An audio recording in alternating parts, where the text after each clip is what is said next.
อย่างอันพี่น้องชาวไทยว่าแหละคนไทยจะไม่ทิ้งใครไว้ข้างหลังถ้าหากว่าไม่เจอหน่วยกู้ภัยไทยไม่ถอยทับแน่นอนเหมือนกันสละกระเสือแบบนั้นเนาะสละนี่เสือในความมุ่งมั่นของคนไทยถ้าหากว่าคนได้เฮ็ดยังแล้วคนเฮ็ดให้สุดเนาะพี่น้องเนาะคนบ่ถิ่มไผไว้ข้างหลังแน่นอนเนาะพี่น้องสบายดีพี่น้องสวัสดีค่ะพี่น้องจ้าเมื่อนี้มาพบกับช่องสาวหลาชาแนลอีกเลยเด้อมาพบมาพอกันอยู่เฮือนครัวพี่น้องจ้าโอ้ยฉันอัปเดตสถานการณ์รัวๆพี่น้องจ้าสลาก็ลงมื้อนี้ค่ะ3คลิปแล้วเนาะพี่น้องถ้าหากว่าสลาลงบ่ทันมื้ออื่นสลาสิลงคลิปนี้เด้อพี่น้องบอกเลยว่าข่าวดีรัวๆพี่น้องช่วงนี้เมื่อคืนนี่ลำเลียงออกมา1คนเนาะพี่น้องส่วนมื้อนี้ออกมา4คนพี่น้องจ้าทั้ง5คนปลอดภัยแล้วพี่น้องออกมาอยู่ในอ้อมกอดของครอบครัวเป็นที่เรียบร้อยโอ้ยสุดยอดหน่วยกู้ภัยเฮาแบบเฮ็ดงานไวเฮ็ดงานแบบละเอียดแห้งพี่น้องจ้าบอกเลยว่าออกมาแบบว่าแต่ละคนนี่แบบว่าออกมาด้วยความปลอดภัยเนาะพี่น้องนี่แหละผลของการวางแผนให้รอบคอบเนาะพี่น้องเนาะเฮ็ดยังต้องมีแผนเนี่ยสุดท้ายแล้วคนที่รับก็คือบอกเลยว่าดีพี่น้องจ้าโอ้ตื่นเต้นพี่น้องสลาก็ดีใจแทนครอบครัวผู้ประสบภัยเนาะบอกเลยว่าเฮากับเป็นประชาชนคนหนึ่งเป็นคนเล่าคนหนึ่งที่ติดตามข่าวมาด้วยตลอดแล้วก็ให้กำลังใจมาด้วยตลอดเนาะพี่น้องตื่นเช้ามาบ่ต้องเฮ็ดหยังเลยติดตามข่าวเนาะพี่น้องอัปเดตสถานการณ์มาด้วยตลอดเนาะพี่น้องพอมื้อนี้ได้ข่าวทั้งหาคนออกมาเป็นที่เรียบร้อยเนาะบอกเลยว่าโอ้ยตื่นใจเสียเหลือเกินเนาะหน่วยกู้ภัยก็บอกเลยพากันแบบแล่นกอดกันนะพี่น้องพากันแบบดีใจนะพี่น้องบอกเลยว่าในสิ่งที่เฮาทุ่มเทไปนะพี่น้องทั้งแรงกายทั้งแรงใจบ่สูญเปล่าเนาะพี่น้องเนาะผู้ประสบภัยทั้งหากได้ออกมาจากถ้ำด้วยความปลอดภัยเนาะพี่น้องโอ้ยสุดยอดพี่น้องโอเคพี่น้องเดี๋ยวเขาไปเบิ่งคลิปกันก่อนเนาะพี่น้องบอกเลยว่าสลากก็ตื่นเต้นแล้วก็ดีใจเนาะพี่น้องเนาะไปเดี๋ยวเขาไปเบิ่งคลิปกันก่อนเลยก่อนอื่นเบิร์ดสลากก็ต้องขออนุญาตเจ้าของคลิปคือเก่าเนาะพี่น้อง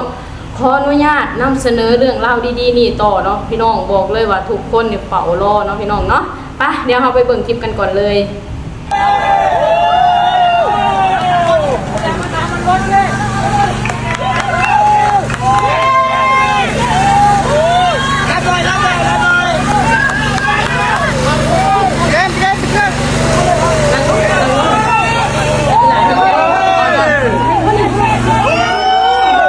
ใจเนาะสุดยอดนะพี่น้อง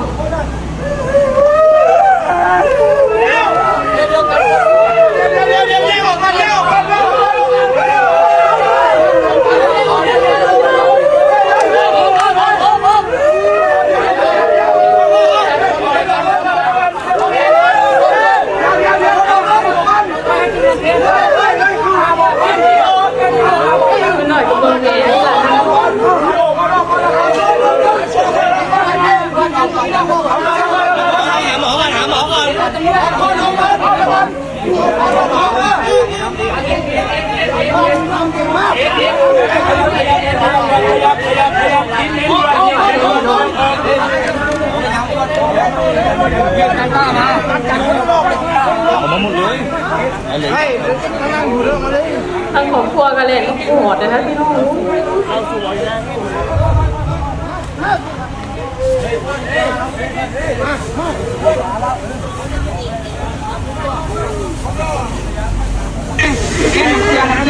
ไอ้คนละคู่ไอ้คนละคู่ไอ้นี่ห้องบนให้เป็นหัวหน้าเลยให้แยกตัวนี้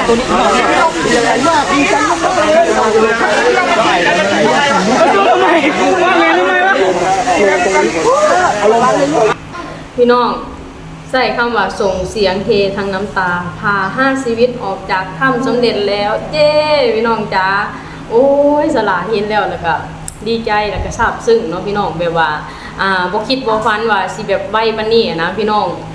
โอ้สำได้ขึ้นสวรรค์ทั้งเป็นสำได้เกิดใหม่เนาะพี่น้องสำหรับผู้ประสบภัยเนาะสำหรับหน่วยกู้ภัยก็บอกเลยพากันเฮพากันดีใจนะว่าโอ้ภารกิจของเฮาสำเร็จแล้วในสิ่งที่เฮาทุ่มเทลงไปว่าสิเป็นแรงกายแรงใจบอกเลยว่าบ่สูญเปล่าเนาะพี่น้องเนาะทางหน่วยกู้ภัยเพิ่นก็ได้ลำเลียงออกมาครบทั้ง5คนเป็นที่เรียบร้อยพี่น้องโอ้ยสุดยอดแฮงความร่วมมือครั้งนี้บอกเลยว่าเป็นความร่วมมือที่แบบว่า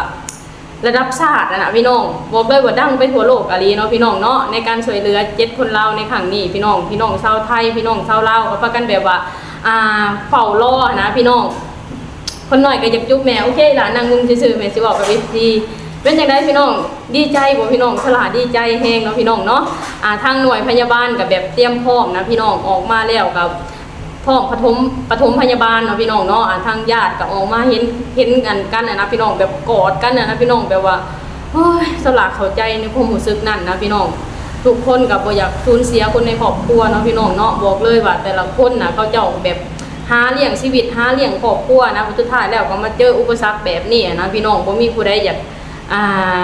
จบชีวิตแบบนี้เนาะว่าง่ายๆทั้งครอบครัวเฮาก็บอกเลยว่าเขาเจ้าก็เฝ้ารอนะพี่น้องโอ้ยซาบซึ้งพี่น้องดีใจแฮงทั้งหน่วยกู้ภัยก็บอกเลยว่าพากันแล่นกอดกันพากันแบบ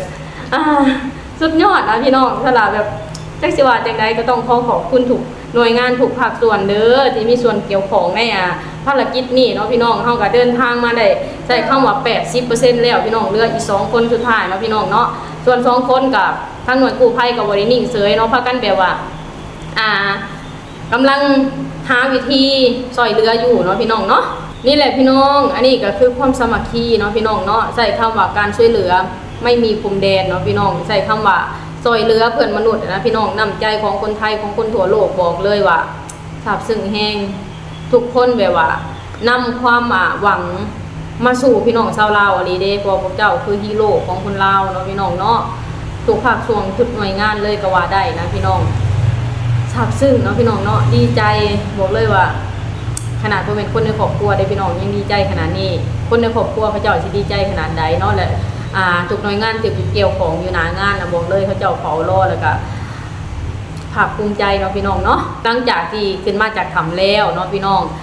ถ้างานผู้ประสบภัยก็ต้องมาปฐมพยาบาลเนาะพี่น้องงานทางหน่วยกู้ภัยเพิ่นบอกว่าไปหาหมอก่อนไปหาหมอก่อนนะท่านถ้างานครอบครัวกับแบบว่าเล่นกอดกันนะพี่น้องเห็นวินาทีนั้นแล้วฮู้เลยว่าเขาเจ้าสิดีใจขนาดใดเขาเจ้าสิแบบว่าจักสิเว้าคำใดนะพี่น้องผู้ประสบภัยก็ซ้ำว่าได้เกิดใหม่ครั้งหนึ่งเนาะพี่น้องสุดท้ายแล้วภารกิจนี้ก็สำเร็จเนาะพี่น้องทางหน่วยกู้ภัยก็บอกเลยว่าเป็นฮีโร่ของคนลาวทั่วประเทศเนาะพี่น้องลำเลียงผู้ประสบภัยออกมาโดยความปลอดภัยเนาะพี่น้องเนาะแล้วก็เหลืออีก2คนพี่น้องจ้าส่วน2คนก็ทางหน่วยกู้ภัยก็บ่ได้นิ่งเฉยทางหน่วยกู้ภัยเพิ่นก็หาวิธีแล้วก็หาค้นหาต่อไปเนาะคืออย่างอันพี่น้องชาวไทยว่าแหละคนไทยจะไม่ทิ้งใครไว้ข้างหลังถ้าหากว่าไม่เจอหน่วยกู้ภัยไทยไม่ถอยทับแน่นอนเหมือนกันสละกระเสือแบบนั้นเนาะสละนี่เสือในความมุ่งมั่นของคนไทยถ้าหากว่าคนได้เฮ็ดยังแล้วคนเฮ็ดให้สุดเนาะพี่น้องเนาะคนบ่ถิ่มไผไว้ข้างหลังแน่นอนเนาะพี่น้องสำหรับมื้อนี้ก็บอกเลยว่าเป็นข่าวดีแฮงเนาะพี่น้องลำเลียงออกมาทั้งเบิดหาคนแล้วเนาะทุกคนก็บอกเลยว่าอยู่ในความดูแลของพยาบาลของแพทย์ของหมอเนาะพี่น้องทางหน่วยกู้ภัยกับทางทีมงานผู้ช่วยเหลือบ่ว่าองค์กรใดก็ตามนะเพิ่นก็เตรียมพร้อมเนาะพี่น้องมีศูนย์พยาบาล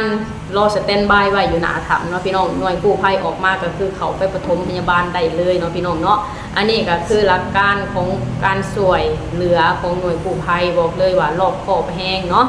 โอเคพี่น้องสำหรับคลิปนี้สลาก็สิขอจบคลิปสำนี้ก่อนเด้อขอให้พี่น้องทุกคนกดไลค์กดแชร์กดติดตามในสลานี้เด้อสบายดีสวัสดีค่ะ